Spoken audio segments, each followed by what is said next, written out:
Mes salutations à tous dans les quatre coins du monde. Vous qui m'écoutez aujourd'hui, peu importe où vous êtes, je vous salue dans le nom de Jésus. Aujourd'hui, nous allons parler, en temps d'exhortation, c'est plutôt un conseil, nous allons parler du fait de juger les gens facilement, du fait de juger les gens tout court. Amen. Seigneur, bénis ce temps que nous allons passer en ta présence, Papa. Permets que ton Saint-Esprit vraiment nous convainc encore une fois, Seigneur.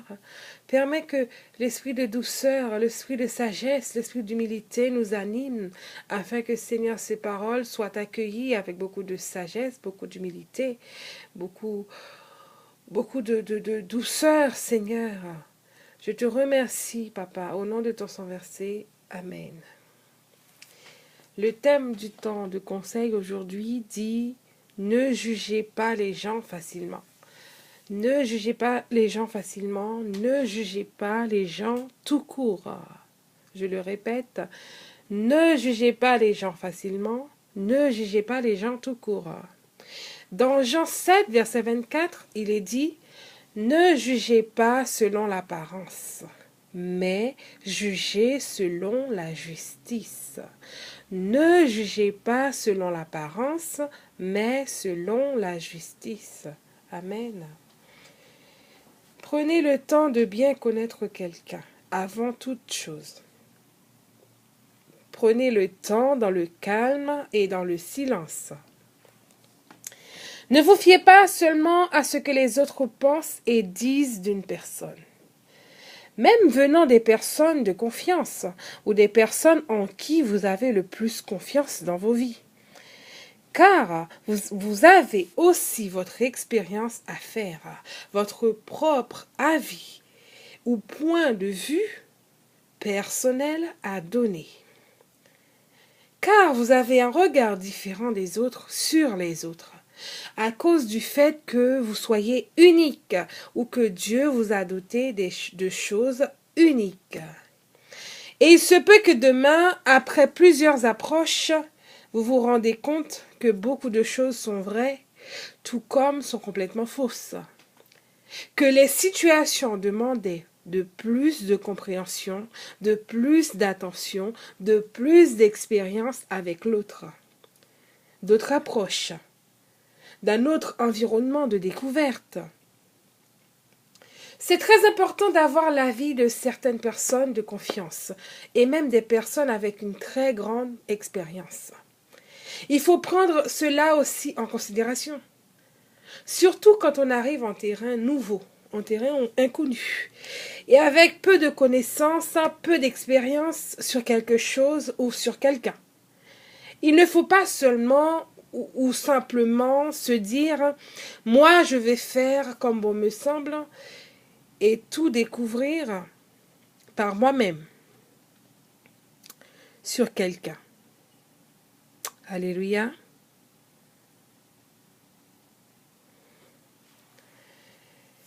Malgré les avertissements de certains, car il y a toujours quelque chose à garder pour soi-même dans ce que l'on vous dit.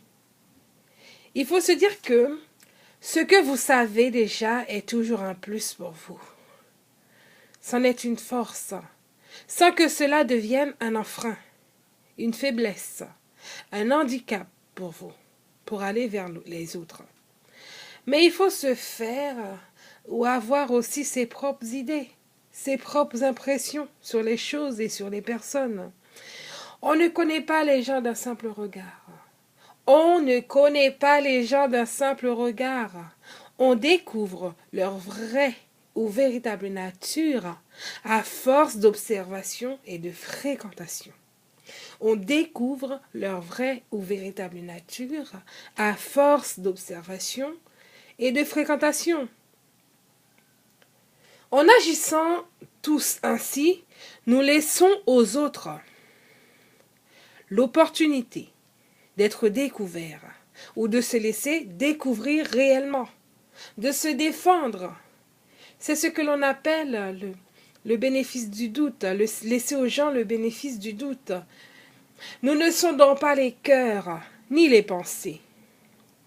Personne ne le peut si ce n'est que Dieu. Il est vrai que Dieu peut donner une capacité d'observation très poussée, de ressenti poussé, beaucoup plus élevée à certaines personnes que d'autres.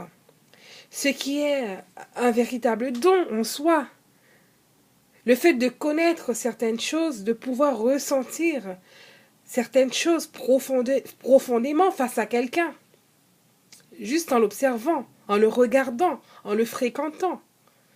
Il est vrai que Dieu a donné à certains cette sensibilité particulière, pour des raisons diverses, pour aider, pour comprendre, pour se mettre à la place des autres, pour se protéger soi-même aussi, et prendre ses mesures de précaution. Mais, mis à part ça, nous ne sondons pas les gens, nous ne sondons pas les cœurs. Le Saint-Esprit de Dieu vous parle. Il vous interpelle là-dessus. Le Saint-Esprit de Dieu vous parle, il vous interpelle là-dessus. Le Saint-Esprit de Dieu veut vraiment vous faire savoir ou comprendre que, selon la personne qui se trouve devant une autre personne, les réactions ne sont pas pareilles. Car certaines personnes ensemble sont appelées à vivre des choses plus ou moins fortes que d'autres, à avoir plus ou moins de facilité l'une envers l'autre que d'autres. Il existe des personnes qui ont plus de feeling l'une avec l'autre et d'autres beaucoup moins. Mais cela n'empêchera pas pour autant qu'elles s'apprécient, qu'elles se respectent ou qu'elles aient une bonne entente, une bonne relation ensemble. Amen. Ne l'oubliez pas, la vie est pleine de surprises. La vie, elle est pleine de surprises. Et découvrir réellement les personnes qui sont tout autour de vous en est une bien belle. Si vous agissez ainsi, vous serez bien surpris des véritables petits trésors, des diamants bruts ou purs, des petites pépites qui se trouvent autour de vous. Amen. Merci Seigneur. Je vais vous laisser avec quelques passages bibliques. Dans Deutéronome 16, versets 18 à 20, Exode 23, versets 6 et 7, Lévitique 19, verset 15, Deutéronome 1, versets 16 et 17, Jean 8, versets 3 à 11, vous connaissez déjà cette histoire de la femme adultère, où vraiment quand les scribes et les pharisiens, ils l'ont amené devant Jésus et le condamnèrent. Et le Seigneur leur a demandé qui d'entre vous n'a pas péché, etc. Dans Jean 7, verset 24, nous venons de le lire, Jean 8, versets 15 et 16, Matthieu 7, versets 1 à 5, qui dit « On vous jugera de la même manière que vous jugez les autres, on vous mesurera de la même manière que vous mesurez les autres. » Cela veut dire que tout ce qu'on fait de bien pour les gens, croyons que ce bien-là va nous retourner en retour. Que vraiment, lorsque nous prenons le temps avec les gens, de connaître les gens, même si nous ne devenons pas des amis collés, hein, mais voilà, au moins des gens qui se respectent, essayer de comprendre l'autre. Connaître l'autre, va aller vers l'autre. Donc voilà. Luc 6, versets 37 à 42. Romains 2, versets 1 à 3. Jacques 2, versets 1 à 4. C'est cette histoire où vraiment quand un riche qui arrive avec tout ses outils de riche, hein, des habits, des choses qui brillent, et puis un pauvre qui arrive à côté, donc on a tendance toujours d'aller vers celui qui est riche, qui est bien habillé, qui l'apparence quoi. Encore l'apparence, on fait appel à l'apparence, et tandis que le pauvre, il se peut qu'on ne calcule même pas. Donc voilà. Et Dieu nous appelle vraiment à ne pas juger les gens sur l'apparence, à ne pas aller vers les gens selon ce qu'on dit sur les gens, selon ce qu'on pense des gens. Il se peut même que toute une foule ait tort contre quelqu'un, parce que ces personnes n'ont pas pris le temps de connaître la personne. Et il se peut aussi que Dieu soit celui, que Dieu va t'utiliser pour faire changer d'avis sur cette personne.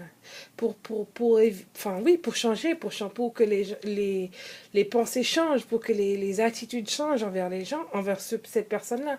Parce que ils n'ont pas pris le temps de connaître cette personne et que toi, tu as pris le temps de connaître cette personne, de cerner, d'essayer de comprendre pour tout pourquoi, du comment, en tout cas du mieux que tu peux.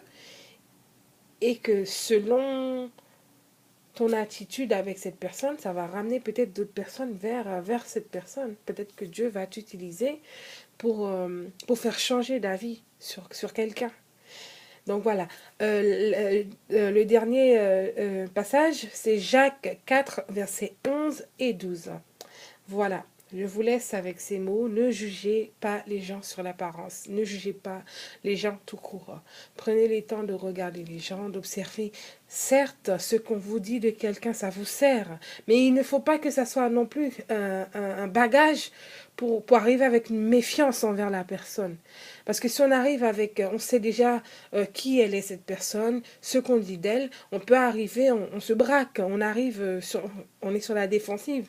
Donc voilà, faut vraiment que ce qu'on sait de quelqu'un, ça soit un plus pour nous, mais ça ne nous empêche pas d'aller vers la personne. Voilà. Et que tout ce qu'on entend sur quelqu'un, c'est vrai, il faut prendre en compte parce que les gens ont plus d'expérience, plus de vécu parfois avec la personne que nous. Donc, on prend en considération, mais on va vers la personne, on voit. On voit, c'est pas tout ce que les gens disent qu'il faut prendre en compte. Et puis il y a des personnes qui sont là aussi, c'est pour mettre la pagaille, pour la zizanie, pour mettre la division. Donc il y a des personnes pour régner, en tout cas dans certains endroits, ils sont obligés de raconter tout et n'importe quoi sur les gens. Ce n'est pas parce qu'un tel ne parle pas avec un tel a sa mauvaise approche avec un tel que forcément toi tu auras un mauvais approche avec cette personne. Vraiment, un mauvais contact, une relation aussi tendue que l'autre. Donc voilà. Que Dieu vous bénisse dans ce sens-là, que Dieu nous aide dans ce sens-là, que vraiment que le Seigneur nous apprenne quand même à accepter les autres, à aller vers les autres, à parler avec les autres, sans forcément être des amis qui se voient toute la journée ou même qui vont lâcher l'autre. On n'a pas besoin de ça forcément pour se respecter et pour se fréquenter. Donc, à être un soutien, parce que parfois, certaines personnes ont juste besoin d'être compris, tout simplement. On ne comprend pas tout le temps les gens. On est sur l'apparence, on est aussi dans le va-vite, tout ce qu'on pense qu'on voit. On ne creuse pas plus que ça, on prend ce qu'on voit, on ne cherche pas plus que ça. Donc voilà, que Dieu nous bénisse dans ce sens-là et que Dieu nous aide dans ce sens-là. C'était votre sœur Emmanuela.